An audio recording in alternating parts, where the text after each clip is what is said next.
Ya baik, selamat pagi Pak Dok. Ini ada pertanyaan nih, kok di Thailand bisa legal ganja? Kira-kira bagaimana Pak Dok? Oh, di Thailand bisa legal ganja. Baik, pertanyaan yang bagus ya, karena menjadi pertanyaan kenapa di satu negara bisa legal, sedangkan di Indonesia kita tidak dilegalkan. Pertama, dari ganjanya itu sendiri, ya. Teman-teman, kenapa ganja di Thailand dilegalkan? Karena ganja yang ada di Thailand itu berbeda jenisnya dengan ganja yang ada di Indonesia. Ya, kalau bicara ganja itu yang menjadi masalah ada kandungan di dalam ganja itu ada nama zat namanya THC atau tetrahydrocannabinol ya. Nah, itu kandungan THC yang membuat orang kecanduan itu pada ganja di Thailand itu jauh lebih rendah daripada ganja yang ada di Indonesia, apalagi yang ada di Aceh. Bisa persentasenya mungkin hanya 25% dari yang ada di Indonesia. Itu sebabnya Menteri Kesehatan di sana melegalkan ganja untuk kebutuhan tertentu, ya, tapi bukan untuk kebutuhan rekreasi pada remaja. Itu. Oke Pak Dok, terus ada pertanyaan keduanya nih Pak Dok. Lalu mengapa bisa jadi obat? Ya, memang ganja obat kok. Mengapa bisa jadi obat? Karena ada kandungan-kandungan itu pada dosis tertentu yang lebih rendah, yang terkontrol. Itu memang berkhasiat obat. Bisa mengurangi rasa mual, bisa memberikan relaksasi, ya, bisa mengurangi rasa sakit. Makanya semua hampir golongan narkotika itu sebenarnya punya efek obat memang. Yaitu apa? Mengurangi rasa sakit.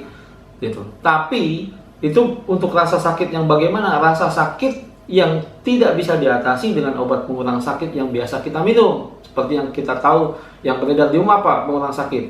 Paracetamol, ibuprofen, asam mefenamat.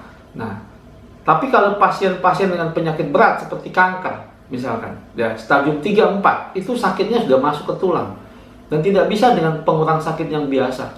Pesan untuk generasi emas Papua apa ini Pak Dok? Ya, buat teman-teman muda, karena ini waktu terbatas, saya hanya pesan bahwa narkoba itu merusak otak kita. Apa yang dirusak? Otak kita adalah 4P.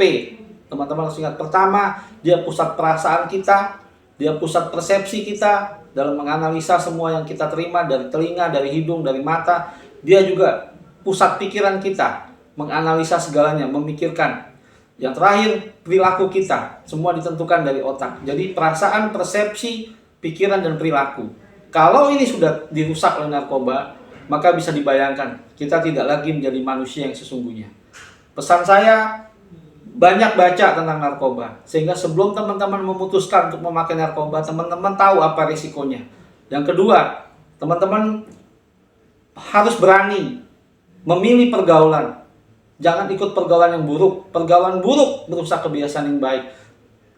Tidak ada satu orang pun yang